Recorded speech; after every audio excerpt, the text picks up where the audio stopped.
people say, you're living the outrageous gay lifestyle. I say, boy, you really should come and spend some time around my house and just see how outrageous we are with the 2 dogs, and we fall asleep at the couch at 9 o'clock because we're so tired. And once in a while we'll go out, we'll see a movie and get dinner. And in the summers we love to go to Ocean Beach. Our favorite thing to do is go to Ocean Beach. Well, I'll see you there this summer. You will see us there this summer. We love it. We go down there and read a book and hang out, and I just think that that's a gem for New London. And last summer, I was working, he was tutoring, so we'd get up, you'd work in the morning, run down there for 2-3 hours, and then run back and work the rest of the day. But just to be able to sneak down there for a couple hours, it's great. And more people from New London should take advantage of Ocean Beach. Oh, yeah, it's beautiful. So, I go there. I'll be spending the whole summer there this year. But that is so cute, and that's so romantic. I love Fell in love with New London and fell in love in New London. That's right, that's right. I think that's great. Well, that's true. It's interesting, when I started the campaign, the first question, when they see, okay, you're brand new in town, and you're running for mayor. Well, you're not brand new. Well, you're not brand new. I've kind of been here all my life. I'm from Westerly, not Mars. I like to tell people that. I have family in the city. I've been coming here all my life. And my partner and I met here 6 years ago and have been intricately involved in the community for probably 4 or 5 years now, trying to move in. So we're not that new at all, really. But the initial question, still to people, because my name is not known, was, well, why are you here? And why are you running? And why do you love New London? And I said, well, I met my partner here and fell in love with him here and fell in love with the city in the process and loved the community and decided this is where I wanted to make my home. Now, a lot of people after that said, you shouldn't be talking about that.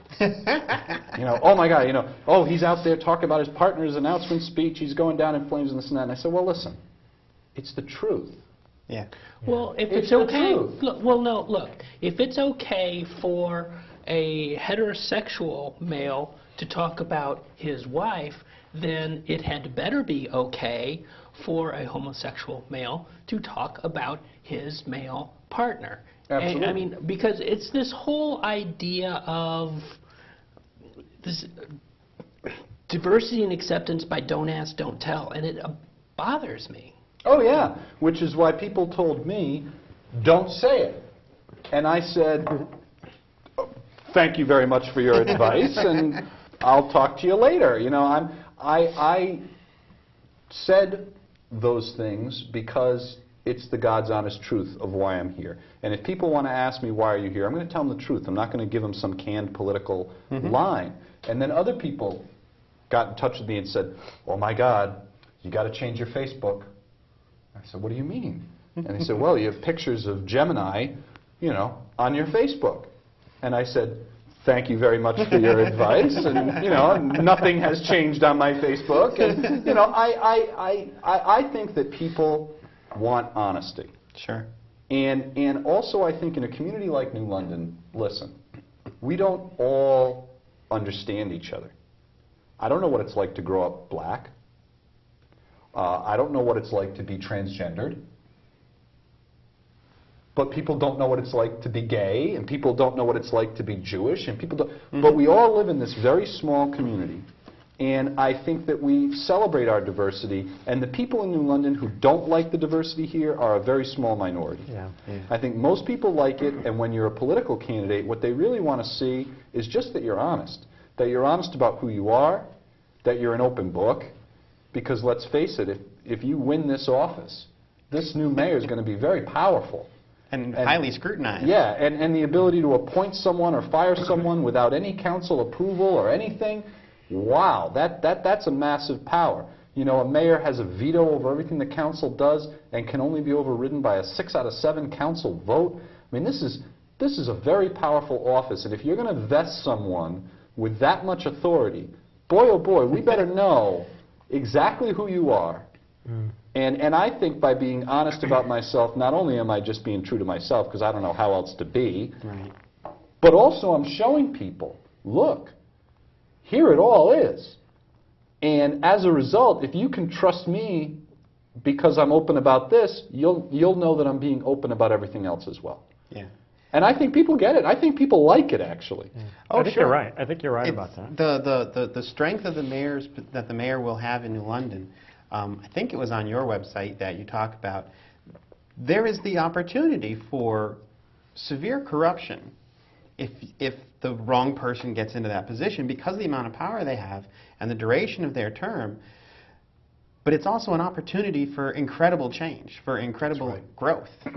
It's an office that gives you the tools to do the things that need to be done in New London. But on the flip side, there's a danger that if that amount of power is misused, corruption could be rampant and basically unchecked. And not only just legal corruption, meaning someone taking a bribe in an envelope, but corrupting power. Influence where it's you do what I want or your business doesn't get a permit. You do what I want or your next union contract is going to be imperiled. You do what I want or you're fired. And I think we need to know when we elect the mayor that that's not going to be going on. Because who wants to open a business in a town where it's a pay-to-play city? Right. Who wants to work for a city where you're expected to be politically loyal to the leadership or else you're out of a job? So who's going to give the leadership honest advice? Right. I don't want a law director that's just going to tell me what I want to hear. I want to know the honest truth. I don't want people so paranoid of me that they won't be honest with me. So I think that it's very, very important. And the way I show that to people and demonstrate that to people is while this is new to New London, it's not new around the country. Right. And if you look at these strong mayors around the country, they never get voted out. Once they're in there, they consolidate power very quickly, and they're hardly ever voted out. And if they are taken out before the end of their term, it's usually by a federal corruption probe.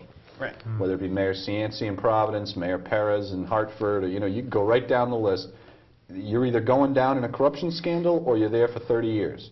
So in this election right now in New London, this is it. Here's your shot.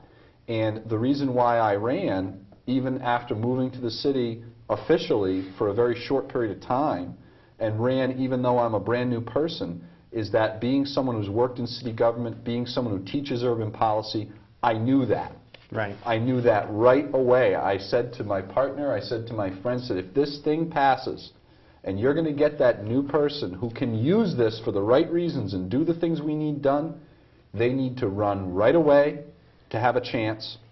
They need to run very hard. It's going to be a very difficult race, personally as well as politically. And the only real shot is the first election. So whether it was the right time for me, whether I would have preferred it or not, here it is. And if you're going to do it, it's now or never. Because this chance isn't going to come again. Sure. Right. This is the first in 100 years, and whoever gets it might be in there for a very, very, very long time. And New London is also at a crossroads. The schools are at a tipping point. The budget is at a tipping point. Something's got to happen now, or bad things could happen. And that's a whole other aspect of the wrong person in the office. Just at that level, that New London's at a great place to build its future. And I really like the idea that your political platform is, quote, a vision for New London. That's right. We have there's a great position here in New London, but it's precarious too, because we're just right at that point in this economy where things can go really, really bad. Yep. We have to hope that, looking at economic indicators, everything is on a slow upswing. Right. Looking at the events coming in New London, like OpSale and Carnival, there's opportunity there. Yep. So economic indicators are going up. Opportunities are there in the short term to showcase the city and generate some short-term growth for the city. And with the right leadership and a long-term vision, you can continue that growth and really expand it, and you can go this way instead of that way. Yeah. But it is a very critical moment. It's a turning point in the city's history. And I don't personally believe that people would have voted 3-1 to create this office if they didn't understand that. Right. I think people completely understand it. They know how important it is, and we'll see how it turns out. But we actually have a phone call. Yeah, it was actually 3-1, wasn't it? Yes, it was. Pretty Yes, amazing. it was. We're going to take this call. Great. Good evening, NLC Trans. You're on the air. Good evening. Hi. Mr. Finizio. Yes, I don't think I said it. Did I say it correctly? you sure did. Okay. I understand you are for land value tax. If you are, why? All right. I am for land value taxation, or LVT, in a limited pilot program, which has already been approved by the state of Connecticut and by the New London City Council. And I would focus it on a very small zone for redevelopment purposes. And I'm particularly looking at downtown, where it can be done on a scale and certain properties can be exempted that would be disproportionately hit. But why I'm for it is because I believe it's a revenue-neutral switch in a taxation format. It's worth trying because it removes the disincentive for people to fix up their properties. Under the current reevaluation structure for real estate, if you fix up your property, particularly the facade, Right.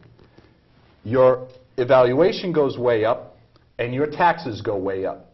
So a lot of property owners fix up the inside of the building, Right. but leave the outside under construction or leave the outside decrepit because a lot of the reevaluations are done by drive-by reevaluators. They go by, the assessor drives by, looks at the building, sees what improvements were made, and ups the rate. So they play this kind of game to avoid the taxation. I think if you remove that disincentive, a lot of neighborhoods and a lot of streets in the city can be fixed up, particularly in the downtown zone. And a lot of the downtown businesses and downtown development people are very much in favor of it. And what I would favor is tying it to one of those programs as a pilot, and let's see if it works.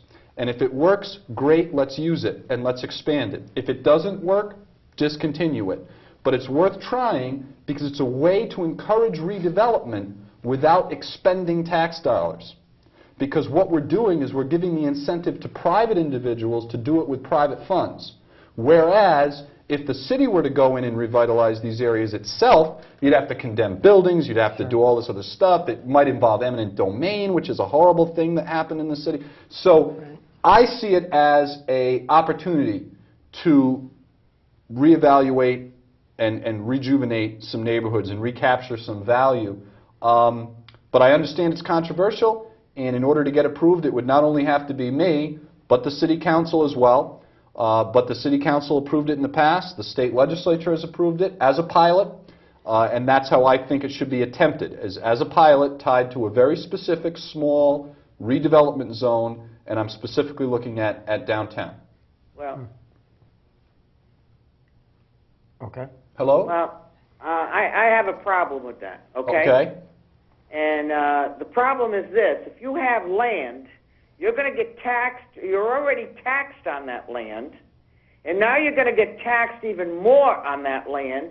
So if I want to do my house up, I mean, I can make it into a castle and not get any revenue out of it. If I'm going to sell it, I'm going to sell it as it was, not as it is, and get all kinds of money for it. But the land is going to be astronomical. That is not right. You may have a piece of land that's a 2x4. That's fine for you. But when you have acreage, and if you have a half an acre, it's not good. And when you say the pilot program for downtown, are you just limiting this land value tax for downtown only, or are you doing it for the whole city? No, absolutely. It would be limited to Limited downtown, to what? where all of the properties that would be affected are small land properties that are on about equal square footage. You So can't do that. It wouldn't have the problem. You can't do that. You have to do one, you have to do it all or nothing. Why? Well, You just can't limit a piece of property, a 2x4, versus a half an acre. well, with all respect, I mean this, and perhaps there's something I'm I'm gonna tell you missing, something but else, too. this can be done as a limited program. In fact, that's exactly what it was approved as. The Connecticut State Assembly did not approve this for New London to be done as a citywide program.